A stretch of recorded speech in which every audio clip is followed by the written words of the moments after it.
Halo teman-teman semuanya. Pada materi kali ini, di sini saya akan menjelaskan mengenai perbedaan pengangguran antara Indonesia dan Italia. Namun sebelumnya, perkenalkan saya Tias Fitri Kartika Nuraini dengan NIU 560635. Selamat menyaksikan.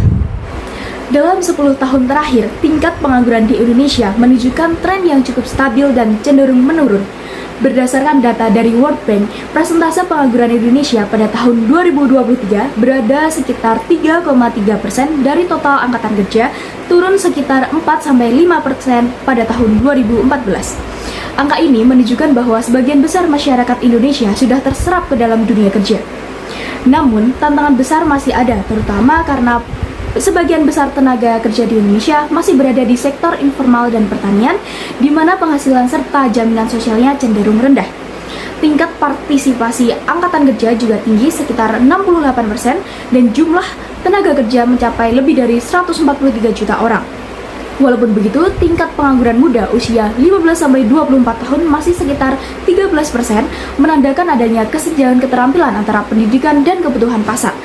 Selain itu, pertumbuhan ekonomi Indonesia yang relatif stabil sekitar 5% per tahun turut membantu menciptakan lapangan kerja baru.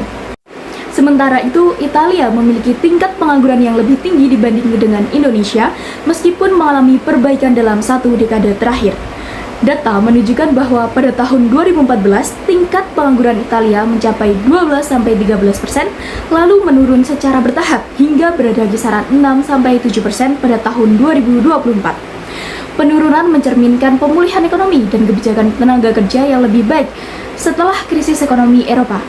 Namun, pengangguran muda di Italia masih tinggi, yaitu sekitar 19-20%, karena sulitnya generasi muda memasuki pasar kerja formal.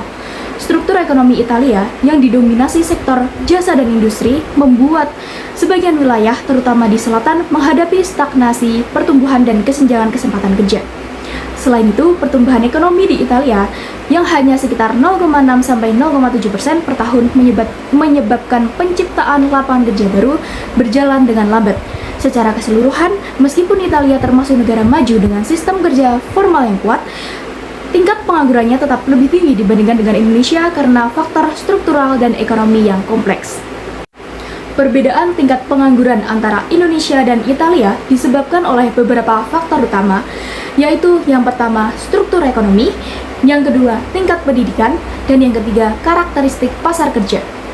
Indonesia, angka pengangguran rendah salah satunya karena banyak masyarakat yang bekerja di sektor informal seperti pedagang kecil, pertanian, atau jasa harian yang meskipun tidak bergaji besar tetap dihitung sebagai bekerja.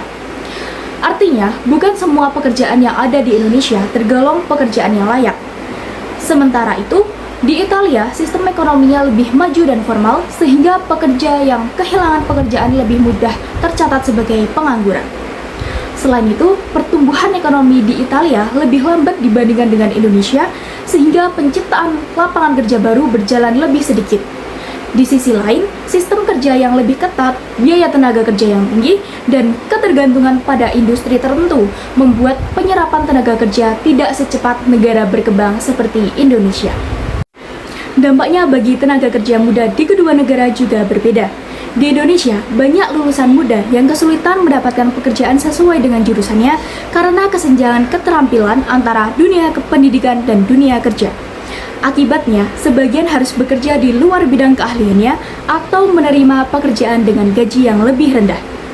Sedangkan di Italia, masalah utama bagi tenaga kerja muda adalah kesulitan memasuki pasar kerja formal, terutama akibat minimnya pengalaman, sistem rekrutmen yang ketat, dan kondisi ekonomi yang stagnan di beberapa wilayah.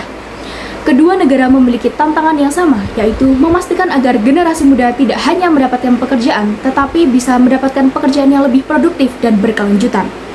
Oleh karena itu, baik Indonesia maupun Italia, peningkatan pelatihan keterampilan, kolaborasi antara universitas dan dunia industri menjadi langkah yang penting untuk mengurangi pengangguran muda serta memperkuat daya saing tenaga kerja masa depan. Sebagai calon sarjana, kita memiliki peran penting dalam membantu mengurangi angka pengangguran di Indonesia.